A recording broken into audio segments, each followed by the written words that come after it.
জাপানের রাস্তাঘাট এত ঝকঝকে তকতকে পরিষ্কার পরিচ্ছন্ন থাকে কেন জানেন? কিভাবে সম্ভব এত পরিচ্ছন্নতা? এসব কিছুর জন্য দায়ী তাদের আচরণ। জাপানের ছোট বাচ্চা থেকে বুড়ো মানুষ কেউ কখনো রাস্তায় ময়লা আবর্জনা ফেলে না, বরং কোনো বয়স বিচার ছাড়া যে কেউ রাস্তায় কোনো নোংরা দেখলে পরিষ্কার করতে থাকে। এটি তাদের স্বভাবতই বৈশিষ্ট্য। জাপানে যারা প্রথমবার বেড়াতে যান তারা অবাক হন দেশটির এত পরিষ্কার পরিচ্ছন্নতা দেখে। চলতে ফিরতে গিয়ে তারা দেখেন যে কোথাও কোনো ময়লা ফেলার ডাস্টবিন নাই এবং চোখে পড়ে না পরিচ্ছন্নতা কর্মীও। সবার মনেই প্রশ্ন জাগতে পারে, তাহলে জাপান কিভাবে এত পরিষ্কার পরিচ্ছন্ন? 12 বছরের স্কুল জীবনে এলিমেন্টারি থেকে হাই স্কুল পর্যন্ত শিক্ষার্থীদের প্রতিদিনের রুটিনে পরিচ্ছন্নতা কার্যক্রমে অংশ নেওয়ার জন্য সময় দেওয়া থাকে। বাসা বাড়িতে বাবা মা শিক্ষা দেন যে আমাদের নিজেদের ব্যবহার্য জিনিস ও থাকার জায়গা নিজেরাই পরিষ্কার পরিচ্ছন্ন না করাটা খারাপ। জাপানে স্কুলে পৌঁছেই শিক্ষার্থীদের তাদের জুতা খুলে লকারে রেখে দিতে হয়, আবার বাড়িতেও প্রবেশপথেই জুতা রেখে ভেতরে প্রবেশ করে সবাই। এমনকি বাড়িতে কাজের লোক আসলেও তাই করে। বাচ্চারা যখন বড় হতে থাকে আস্তে আস্তে তারা ক্লাসরুম, নিজের বাড়ি কিংবা প্রতিবেশী, তারপর তাদের শহর এবং দেশ নিয়ে ধারণা পেতে থাকে। জাপানে পরিচ্ছন্নতার কিছু কিছু ঘটনা ভাইরাল হয়ে গেছে।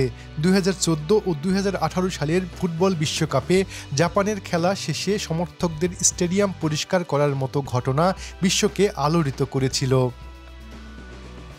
পরিষ্কার করা জাপানে কোনো ধরনের বীরত্বের কাজ নয়, এটি স্বাভাবিক একটি চর্চা। আপনি যদি জাপানে বাস করতে থাকেন তবে কিছুদিনের মধ্যে আপনিও পরিচ্ছন্ন জীবনযাপন আত্মস্থ করে ফেলবেন। জাপানিদের আত্মসম্মান খুব বেশি। সম্মানের খাতিরে জীবন বিলিয়ে দেওয়ার অনেক উদাহরণ রয়েছে দেশটিতে।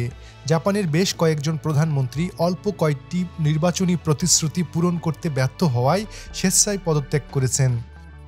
জাপানিদের সম্পর্কে অবাক করা কিছু তথ্য আমরা জানব। জাপানের ছাত্রছাত্রীরা প্রতিদিন শিক্ষকদের সাথে অন্তত 15 মিনিট ধরে তাদের স্কুল পরিষ্কারে সহায়তা করে, যা তাদের একটি পরিচ্ছন্ন জাতি হিসাবে চিহ্নিত ও প্রতিষ্ঠিত করে।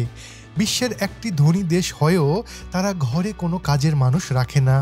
সকল কাজের দায়িত্ব মা বাবাকে নিতে হয় আর সহযোগিতা করে ছেলেমেয়েরা।